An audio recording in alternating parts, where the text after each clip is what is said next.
अस्सलाम वालेकुम, मैं डॉक्टर इकरा।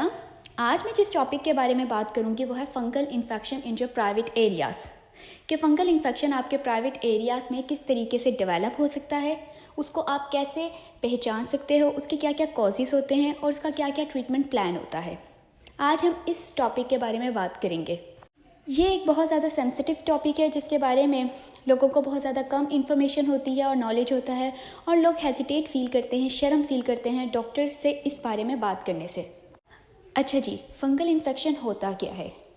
जैसे कि आपके मुख्तलिफ बॉडी पार्ट्स, जिसमें आपके प्राइवेट एरियाज़ भी आ सकते हैं, ऐसे एरियाज़ जहाँ पे हवा कम लगती है, जो कवर रहते हैं ज़्यादातर, जैसे कि आपकी under arms, under the breast, आपकी छाती के नीचे, आपके बल्जिस जो होते हैं पेट पे, जो फोल्ड्स आए होते हैं मोटापे की वजह से, उसके अंदर, या फिर अंडर लेग्स, या फिर आपके पाँव के अंदर अगर आप ज़्यादा देर के लिए जूता वेयर करते हैं, बंद जूता, या फिर आपके नेल्स में, या फिर आपके बालों में।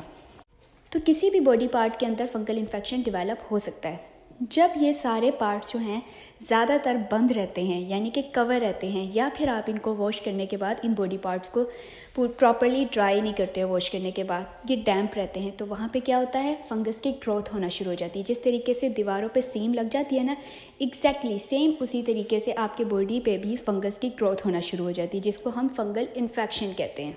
तो फंगल इन्फेक्शन आपके बॉडी पार्ट में किसी भी चीज़ को अफेक्ट कर सकता है, आपके प्राइवेट एरियाज़ को भी, आपके पाँव को भी, आपके पाँव के नेल्स को भी, हाथों के नेल्स को भी, क्योंकि जो लोग ज़्यादातर बर्तन धोते हैं या जिनका ज़्यादातर पानी में रहने वाला काम है, वॉशिंग का काम है, तो उनके भी पाँव के या हाथों के अंदर फंगल इन्फेक्शन जो है वो डेवलप हो जाता है। या फिर ऐसे लोग जिनका कंस्ट्रक्शन साइड पे ज़्यादा काम होता है, उनके भी बालों के अंदर फंगल इन्फेक्शन डेवलप हो सकता है। क्यों? क्योंकि ज़्यादा से ज़्यादा स्वेटिंग होती है, या फिर आपका वो एरिया गीला रहता है किसी भी वजह की वजह से, या फिर आप उसको प्रॉपर्ली क्लीन नहीं करते हो, और अगर वॉश कर लेते हो तो प्रॉपर्ली ड्राई नहीं करते हो। ज़्यादा देर तक वो एरिया गीला रहने की वजह से, यानी कि डैम्प रहने की वजह से वहाँ पे फंगस की ग्रोथ हो जाती है, और अल्टीमेटली क्या हो जाता है, आपको फंगल इन्फेक्शन डेवलप हो जाता है।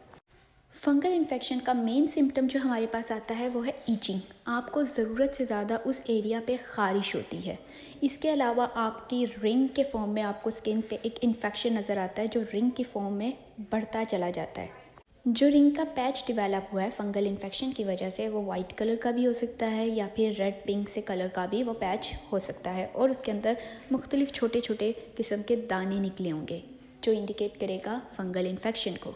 अब यहाँ पे हम बात करते हैं कि अक्सर लोग फंगल इन्फेक्शन को कंफ्यूज कर देते हैं किसके साथ, कॉन्टैक्ट डर्माटाइटिस के साथ। कॉन्टैक्ट डर्माटाइटिस में ये होता है कि जब आप बहुत ज़्यादा ज़रूरत से ज़्यादा टाइट क्लॉथ्स वेयर करते हो, टाइट पैंट्स पहनते हो, टाइट ट्राउज़र्स पहनते हो, या फिर अपनी जो अंडर गारमेंट्स हैं उनको बहुत ज़्यादा फिटिंग में पहनते हो, बहुत ज़्यादा टाइट पहनते हो, तो क्या होता है, एक फ्रिक्शन क्रिएट होती है आपकी बॉडी के साथ, यानी कि वो टाइट क्लॉथिंग आपकी बॉडी के साथ जब कांटेक्ट में आती है तो एक रगड़ प्रोड्यूस होती है। उस बार बार रगड़ की वजह से जब आप मूवमेंट करते हो तो क्या होता है, बार बार फ्रिक्शन प्रोड्यूस होगी, बार बार रगड़ आएगी बॉडी पे, उसकी वजह से वहाँ पे रेडनेस डेवलप हो जाती है, और फिर क्या होता है, वहाँ पे ख़ारिश होती है, यानी कि आपको ईचिंग होती है। तो कुछ लोग कॉन्टैक्ट डर्माटाइटिस को कंफ्यूज कर देते हैं, मिक्स कर देते हैं किसके साथ, फंगल इन्फेक्शन के साथ। याद रहे, कॉन्टैक्ट डर्माटाइटिस फंगल इन्फेक्शन नहीं होता।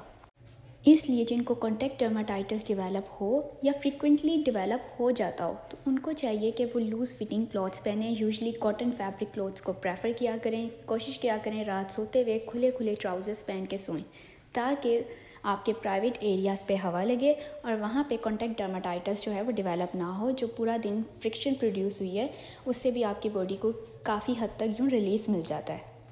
अब हम बात करते हैं, अगर किसी पेशेंट को फंगल इन्फेक्शन डेवलप हो जाता है तो उसके लिए क्या एहतियात होती है, उसने क्या क्या एहतियात करनी होती है, जिसकी वजह से फंगल इन्फेक्शन एक इंसान से दूसरे इंसान में ट्रांसमिट ना हो।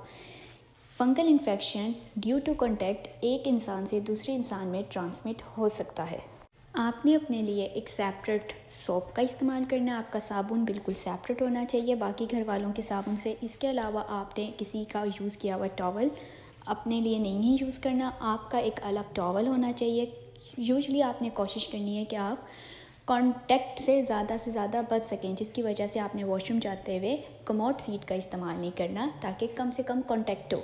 इसके अलावा आपने अपने कपड़ों को अच्छे तरीके से वॉश करना है, उनको सेपरेट वॉश करना है, तमाम लोगों के कपड़ों से सेपरेट वॉश करना है। कोशिश करनी है अपने कपड़ों को नीम गर्म पानी के अंदर वॉश करें। वॉश करने के बाद उसको जब वो सूख जाएं तो उनको आयरन करें, उल्टा साइड से भी, अंदर से भी कपड़ों को आयरन करें, जिसकी वजह से अगर वहाँ पे कोई इन्फेक्शन होगा तो वो ख़त्म हो जाएगा। अपने हाइजीन का बहुत ज़्यादा ख्याल रखें। अपने प्राइवेट एरियाज़ को वॉश करने के बाद उनको प्रॉपर्ली ड्राई करें, जिसकी वजह से कम चांसेस होंगे कि आपको फंगल इन्फेक्शन होगा। वहाँ पे अगर आप शेविंग करते हैं अपने प्राइवेट एरियाज़ की, या फिर अगर आप वैक्सिंग करते हैं, तो जिस दौरान फंगल इन्फेक्शन है तो इन सारी चीज़ों से परहेज़ करें। क्योंकि इसकी वजह से ज़्यादा चांसेस होगा कि फंगल इन्फेक्शन और ज़्यादा एग्रीवेट कर जाएगा या किसी और बॉडी पार्ट पे भी हो सकता है।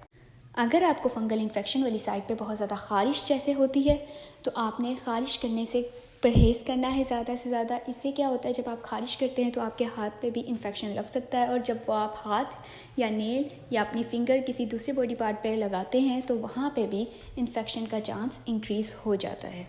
इसके अलावा आपने प्रेफर करना है कि आप लूज़ फिटिंग कपड़े पहने। इसके अलावा आप जो अंडरगारमेंट्स का सिलेक्शन करें तो वो कोशिश करें कि प्योर कॉटन के अंडरगारमेंट्स पहने, सिल्क या सिंथेटिक फैब्रिक की अंडरगारमेंट्स से परहेज़ करें। और जब रात को सोएं तो लूज़ फिटिंग वाला ट्राउज़र पहन के सोएं, जिसकी वजह से आपके प्राइवेट एरियाज़ में ज़्यादा से ज़्यादा हवा लगेगी और फंगल इन्फेक्शन के चांसेस भी कम से कम होंगे।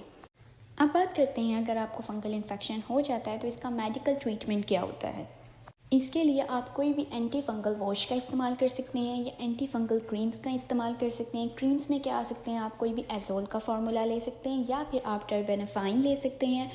उस ऑइंटमेंट को आपने जिस जगह पे आपको इन्फेक्शन है वहाँ पे लगाना है, जिससे इन्फेक्शन जो होगा वो सेटल डाउन हो जाएगा। अगर इन्फेक्शन बहुत ज़्यादा है तो अपने डॉक्टर को विज़िट करें, वो आपको एंटी फंगल कैप्सूल्स खाने के लिए देंगे। वो एक रिक्वायर्ड ड्यूरेशन के लिए आपको खाना होंगे। इसके अलावा क्योंकि आपको फंगल इन्फेक्शन वाली साइड पे बहुत ज़्यादा ईचिंग होती है, बहुत ज़्यादा ख़ारिश होती है, इसके लिए आप कोई भी एंटी एलर्जिक जो है वो खा सकते हैं। एंटी एलर्जिक की जो टैबलेट्स होती हैं वो बेसिकली आपकी ईचिंग की इंटेंसिटी को, आपकी ख़ारिश की जो इंटेंसिटी है उसको कम करती है और आपको कम से कम ख़ारिश होती है। मैं उम्मीद करती हूँ मेरी आज की ये वीडियो आपके लिए इन्फॉर्मेटिव होगी। मज़ीद इन्फॉर्मेशन हासिल करने के लिए मेरे चैनल को सब्सक्राइब करें।